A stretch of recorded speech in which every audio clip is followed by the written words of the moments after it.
Nah, biasanya tanda-tanda usaha yang terindikasi sihir itu adalah dia buka, tapi banyak yang bilang tutup.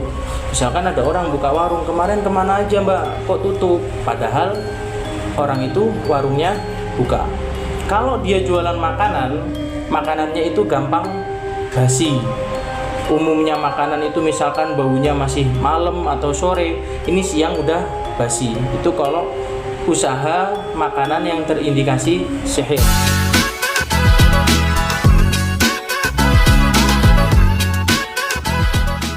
Assalamualaikum warahmatullahi wabarakatuh. Waalaikumsalam warahmatullahi wabarakatuh. Alhamdulillahirrabbilalamin. Wabihi nasta'in wala umuri dunya waddin. Wassalatu wassalamu ala asyrafil anbiya wal mursalin wa ala alihi wa sahbihi ajmain, amma ba'du. Alhamdulillah sahabat semua, kita dapat berjumpa kembali di channel YouTube Nahdliyin Kayu Besar Official dalam acara podcast Nganten, Ngaji Sambil Ngonten, yang insya Allah pada kesempatan siang hari ini kita akan berbincang-bincang dengan narasumber kita tentang pengobatan ruqyah. Mari kita sambut narasumber kita, yakni Bapak Ustadz Zaid Nur Rahman selaku Ketua Tanfidiyah NU Kayu Besar sekaligus praktisi Jam'iyah Ruqyah Aswajah An-Nahdliyah. Assalamualaikum Ustadz. Waalaikumsalam. Bagaimana kabarnya Ustadz? Alhamdulillah mbak, sehat. Baik Ustadz, izin untuk siang hari ini kita akan ada sedikit berbincang-bincang tentang pengobatan ruqyah ya Ustadz. Insya Allah. Baik, terima kasih Ustadz. Baik, sebelumnya untuk sahabat-sahabat yang ada di rumah, jangan lupa dukung terus channel YouTube Nahdliyin Kayu Besar dengan cara like, komen, subscribe, dan bagikan video ini agar lebih bermanfaat bagi yang lain. Baik, izin Ustadz untuk pertanyaan yang pertama. Apa sih Ustadz yang dimaksud dengan ruqyah itu, dan bagaimana sejarah ruqyah itu di dalam Islam Ustadz? Baik mbak, jadi gini ya, ruqyah itu adalah suatu praktek spiritual dalam Islam yang melibatkan penggunaan ayat-ayat suci Al-Quran, terus sholawat ataupun doa-doa untuk meminta kesembuhan dan juga perlindungan kepada Allah Subhanahu wa Ta'ala. Dan juga ruqyah ini sudah dilakukan dari zaman baginda Nabi Muhammad sallallahu alaihi wasallam. Lah, seperti mana firman Allah dalam Al-Qur'an itu, wa nunazzilu minal qur'ani ma huwa syifaa'u wa rahmatul lil mu'minin. Dan sesungguhnya kami turunkan Al-Qur'an itu ma huwa syifa', sebagai obat, sebagai penawar, wa rahmah, dan juga sebagai rahmat lil mu'minin, untuk orang-orang yang beriman. Jadi Quran itu berkahnya bisa menjadi obat kalau kita beriman, kita percaya bahwa dengan berkah Quran bisa menjadikan obat bagi diri kita. Jadi seperti itu. Oh, jadi seperti itu ya Ustadz, ya, pengertian tentang ruqyah itu. Lantas penyakit apa saja sih Ustadz yang dapat diobati dengan cara ruqyah itu? Lantas apa ruqyah itu berkaitan dengan kesurupan atau hal-hal mistis lainnya? Karena kan mungkin masyarakat awam tentunya banyak berpendapat seperti itu Ustadz. Lah, ini harus digarisbawahi dulu. Yang menyembuhkan itu bukan Al-Qur'annya, tapi yang menyembuhkan hanya Allah Subhanahu wa Ta'ala. Lah, Al-Qur'an itu hanya sebagai wasilah, media. Jadi berkah Quran bisa menjadi obat. Dan juga apa sih penyakit yang bisa diobati dengan keberkahan Al-Qur'an? Tentu semua penyakit, baik penyakit medis, baik penyakit non medis, baik penyakit psikis, insya Allah biidznillah dengan izin Allah bisa menjadi obat bagi penyakit-penyakit yang kita alami. Dan juga apakah ruqyah itu tadi berhubungan, selalu berkaitan dengan hal-hal gaib atau kesurupan? Jawabannya adalah tidak. Nah terus kenapa kok banyak masyarakat yang punya mindset seperti itu, punya pemahaman seperti itu? Karena masyarakat ketika melihat tayangan televisi, acara-acara ruqyah, pasti selalu kesurupan. Makanya timbullah mindset ruqyah itu identik dengan kesurupan, padahal tidak. Ruqyah itu bukan berarti harus kesurupan. Ruqyah itu tidak identik dengan hal santet atau yang lain. Tuh, seperti firman Allah tadi, sebagai syifa, sebagai obat baik jasmani, baik rohani. Jadi seperti itu. Masya Allah ya Ustadz, sungguh luar biasa Ustadz, mujizat keberkahan Al-Quran itu bismillah bisa mengobati segala macam penyakit. Alhamdulillah. Lantas kalau untuk penyakit non medis itu sendiri ada berapa bagian ya Ustadz? Apakah semua itu sama atau bagaimana, dan tanda atau indikasinya itu seperti apa Ustadz? Lah, kalau di kami di Jam'iyah Ruqyah Azwaja An-Nahdiyah, guru kami itu mengajarkan jadi penyakit non medis itu dibagi 3. Yang pertama masalul syaiton, atau kalau orang kita bilang itu ketempelan. Yang kedua adalah sihir, atau orang kita bilang itu santet. Yang ketiga adalah faktor ain, atau tatapan mata jahat. Yang pertama yaitu ketempelan, itu cenderung biasanya yang dikeluhkan itu bagian badan bagian depan, kepalanya pusing, dadanya sesek, perutnya sakit. Itu orang kalau ketempelan biasanya yang dirasakan itu cenderung fisik bagian depan. Lah kalau rumah yang terindikasi mungkin ada makhluk Allah, ada bangsa jin yang bersemayam di situ, biasanya cenderung lampu di dapur itu sering putus, atau suasananya rumah itu terasa suwung. Suwung itu apa ya? Walaupun dia ada kipas, ada AC, cuma rasanya itu pengap, di hati nggak nyaman. Itu kalau ketempelan. Yang kedua itu karena faktor sihir, kiriman atau santet. Ini biasanya orang yang terindikasi santet itu akan merasakan kepala pusing, pundak berat, tulang ekornya sakit. Kalau secara fisik bangunan, tanda-tandanya adalah adanya lampu yang sering putus, khususnya di depan rumah. Jadi misalkan ada orang nih Mbak kena santet, dia beli lampu mau yang bagus, mau yang murah, nggak lama putus. Itu kalau santet. Dan juga ada tanaman yang mati mengering.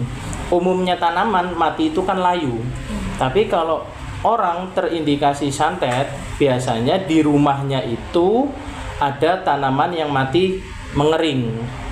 Dan juga sihir itu banyak macamnya. Ada sihir-sihir untuk mencelakakan, bikin orang sakit, bikin orang meninggal. Ada yang kedua, sihir itu untuk bikin usahanya bangkrut. Ada yang ketiga itu sihir-sihir mahabbah atau pelet.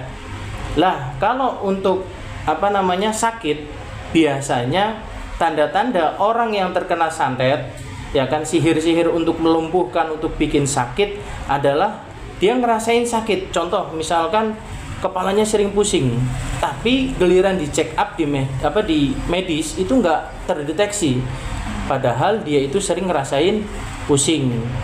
Yang kedua, biasanya orang kalau terindikasi sihir itu merasakannya itu cenderung di malam hari, biasanya mulai azan asar.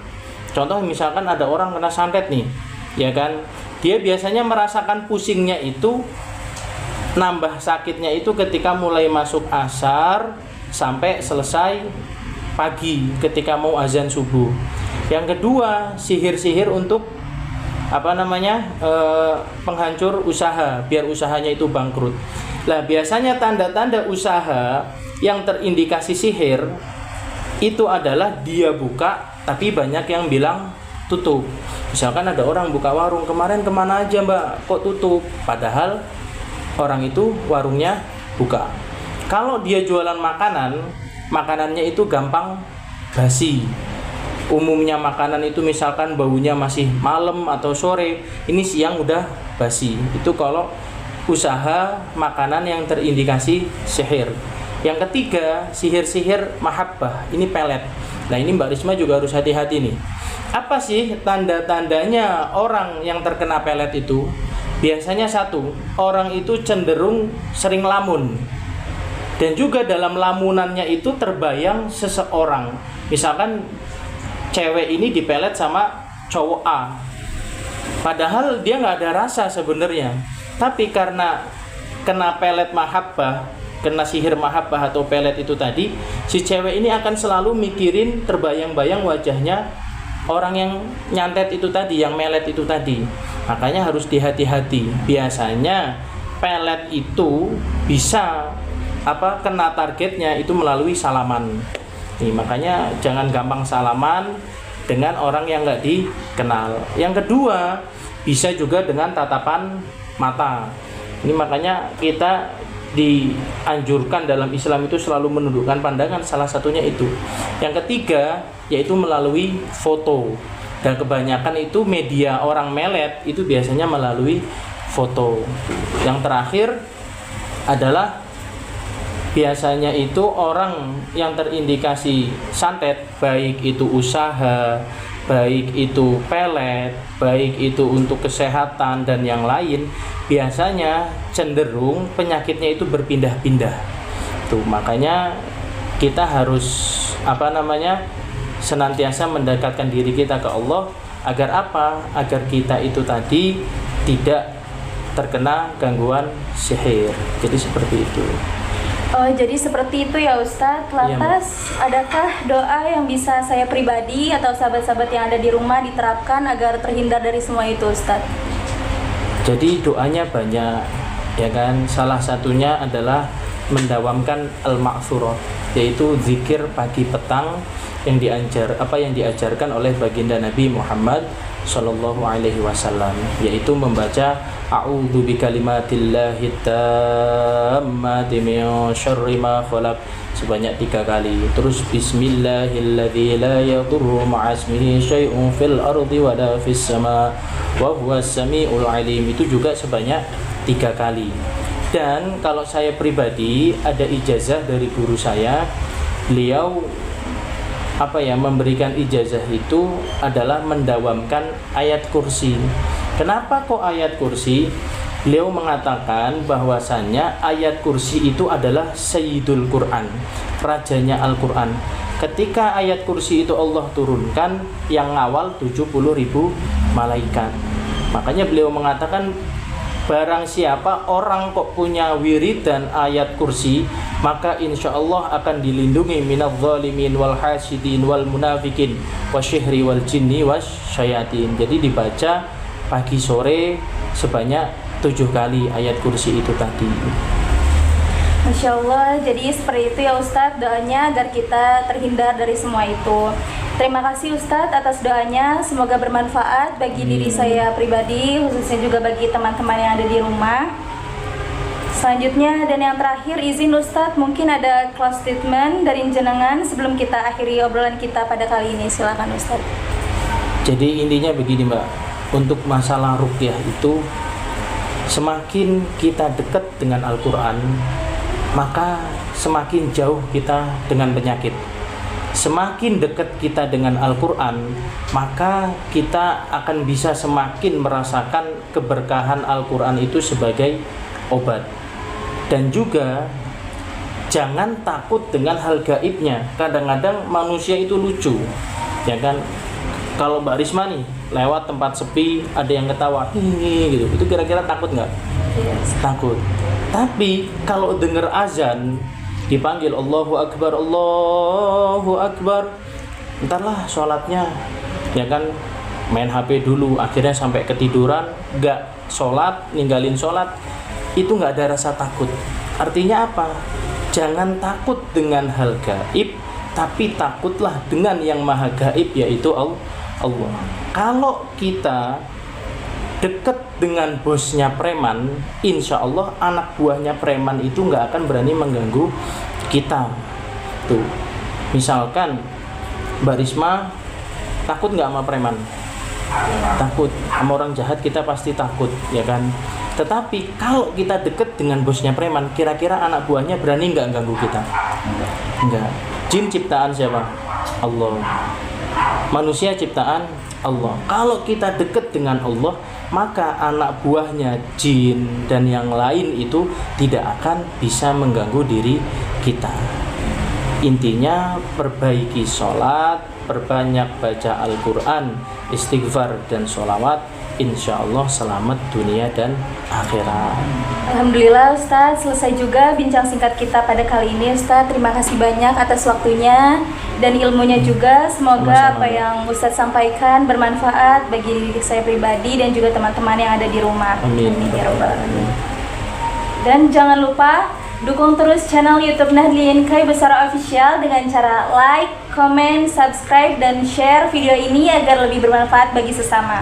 Saya Karisma Meisha selaku moderator pada podcast konten kali ini izin undur diri dan mohon maaf yang sebesar-besarnya apabila ada tutur kata yang kurang berkenan di hati semuanya. Wabillahi taufiq wal hidayah. Wassalamualaikum warahmatullahi wabarakatuh.